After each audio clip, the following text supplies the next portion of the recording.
Today we'll be discussing the indirect object. The indirect object is the noun that actually receives the direct object.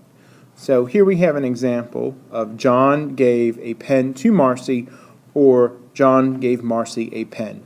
In Latin, both of these are grammatically the same sentence. John is my subject, he's the one doing the action. Pen is the direct object because it's what's being given. And then Marcy is the indirect object. In Latin, indirect objects are only used in the dative case. That's a very important distinction when we talk about ending. So, in the new case, we have here new endings. So for first declension, the dative singular will end in AE, in dative plural IS. Second declension, it's O, that's singular, and then plural IS. If you'll notice, these are the same exact endings, so that at least eliminates some of what you have to remember. And then in the third declension, you have an I in the dative singular and an ibus in the dative plural. Now, this is where it can be tricky. When you have crossovers like this, where you have an AE and an AE, and then an I and an I. The important part of this is you have to kind of look at context clues to see which one is which.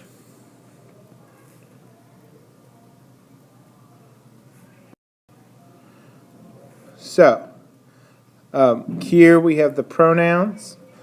Ego is I, tu is you. And then here we have the dative, mihi and tibi, and then the accusative, me and te. I always kind of do it as a chant. It's an easier way to remember it. Essentially, you just go ego, mihi, me, tu, tibi, te. Ego, mihi, me, tu, tibi, te. It quickly gets stuck in your head, so it shouldn't be too bad. But these are the pronouns for I and you. Now, if we look at this, so you have some practice, we have identify the case of each noun and its use. So you have, in the example, you have Quintus is in the nominative case, therefore it's my subject. Servo is in the dative case, therefore it's my indirect object. And Thembacunium is in the accusative case, and therefore it's my direct object. I'm going to pause speaking for about 5 seconds.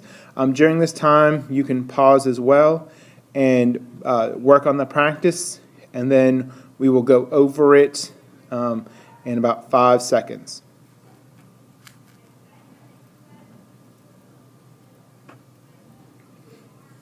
Okay, so we have Quintus as my nominative subject. You'll have to forgive my handwriting.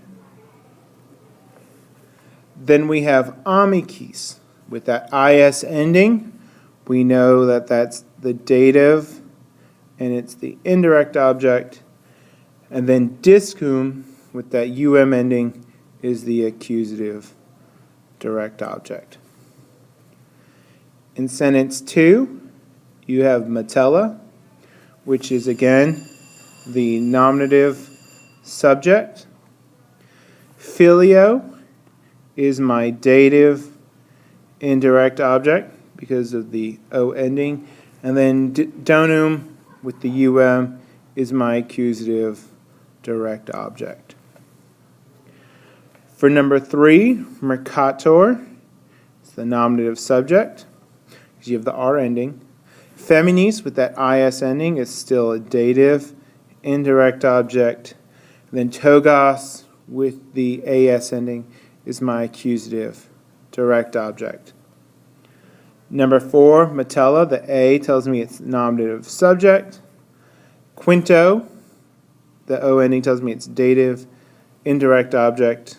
then togon with that M ending is the accusative direct object. And then the last sentence, Melissa, the A is still nominative subject. Mercatori, that's a special one. So let's look at that after we look at pecunium. So we have an AM here, so that's my accusative direct object. Now, I can actually go two ways depending on what declension the noun is. And in many ways, you're going to need to look at the context of the sentence to determine which one it is. So I, if it's a second declension noun, would be nominative plural. And then if it's third declension, it's going to be dative singular.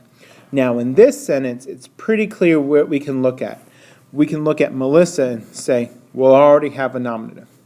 Then we look at pecunium and say, we'll already have an accusative. So therefore, a logical response would then be that mercatori is the dative indirect object.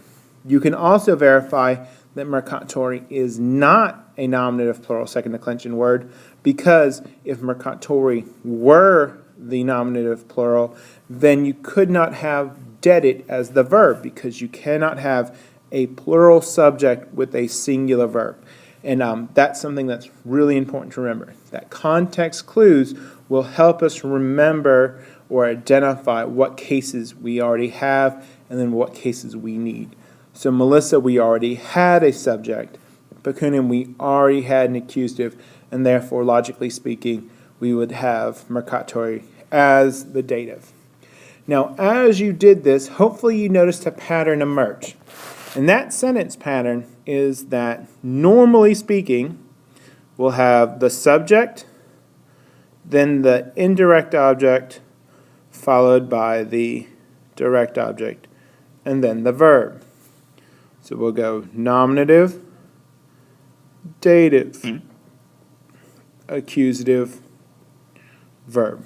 And that's going to be a pretty simple and consistent pattern.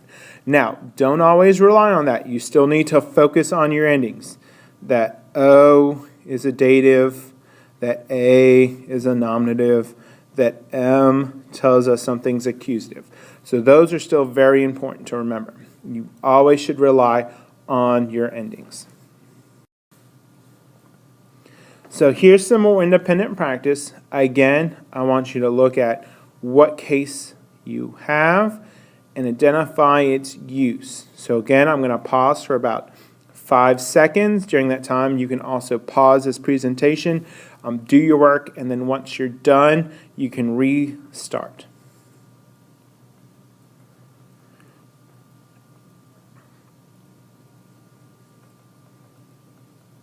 Okay, so here we go.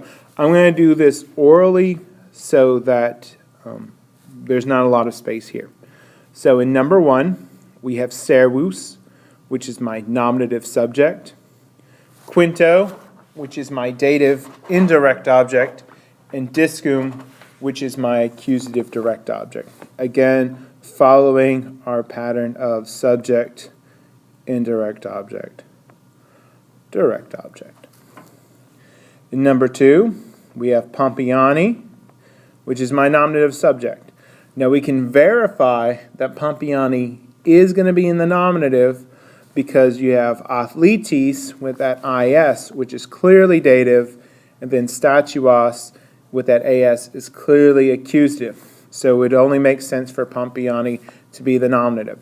We can also verify that this I is plural, and therefore you have an NT as well to make it a plural subject. The same thing for number 3. Servi is nominative subject. Spectatoribus is your dative indirect object with that IBUS. And then venum is your accusative subject. And again, for the I, it's because we already have a dative, we already have an accusative, and our verb is plural. Number 4, you have quintus as the nominative subject, athleti as the dative indirect object, discum as the accusative direct object. Number 5, servus is your nominative subject, meloni is your dative indirect object, discum is your accusative direct object. 6, servus is your nominative subject. Quinto, dative indirect object. Discum, accusative direct object. Then 7, agricola, nominative subject. Uxori is actually going to be your dative indirect object. Again, you can verify because you already have a nominative in agricola, and if uxori were to be plural, you would need a verb that ended in nt. And because it does not, it cannot be. Therefore, it's dative singular. And then annulum is your accusative direct object. Number 8, mercator is your nominative subject. Gladiatoribus with the ibus is your dative indirect object. And pecuniam is your accusative direct object.